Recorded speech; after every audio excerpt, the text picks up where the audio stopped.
A Raytheon Mark 82 general-purpose freefall bomb was likely used by the Saudi-led coalition to strike a bus full of children in Yemen on Thursday, a local journalist claims, after bomb fragments from the scene were removed. Now, last Thursday, the Saudi-led coalition struck a school bus in the Dayan area of the Houthi-controlled Sada province. I mean, the Saudis carrying out attacks against Yemeni civilians is nothing new. This happens all the time, and much of the imperialist media just completely pretends this doesn't happen. And these terrible human rights are going on. They have been denounced by the UN, other NGOs, etc. Now, in this bombing, 51 were killed, most of them children, including injuring at least 79 others. So this is a huge attack. This killed 51 people and injured 79 others, and most of them were actually children. I mean, this is disgusting.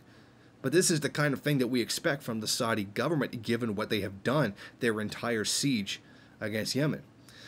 Now, at the scene, locals found fragments of the bombs that were used.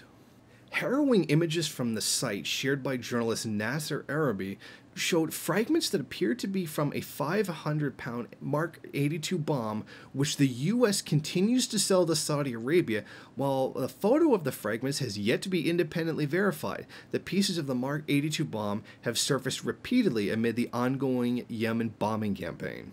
Now, the U.S., of course, denies having any involvement whatsoever, even though they literally sell these bombs to Saudi Arabia. We may never know if the munitions used was one that the U.S. sold them. We don't have a lot of people on the ground, said the Army Major Josh Jacques, a spokesperson for the U.S. Central Command. Now, U.S. arms sales to Saudi Arabia have been repeatedly condemned by human rights organizations and various other NGOs. This is a matter of public record that the U.S. sells these bombs to Saudi Arabia. So to say that we may never know if it was our bombs that did, yeah, they actually were, and it's actually really obvious because the U.S. is where they're getting these bombs from. I mean, this is sickening, coming from the U.S. Central Command, or in other words called Standard Operating Procedure. Now, more than 10,000 people have been killed in 3 years of war, according to the United Nations estimates. Now, this includes people that have also been killed by the Saudi blockade against the country, not allowing them to have shipments of food or medicines. And as I've said in previous videos, Yemen is now going through the single worst cholera outbreak ever in history, according to the United Nations.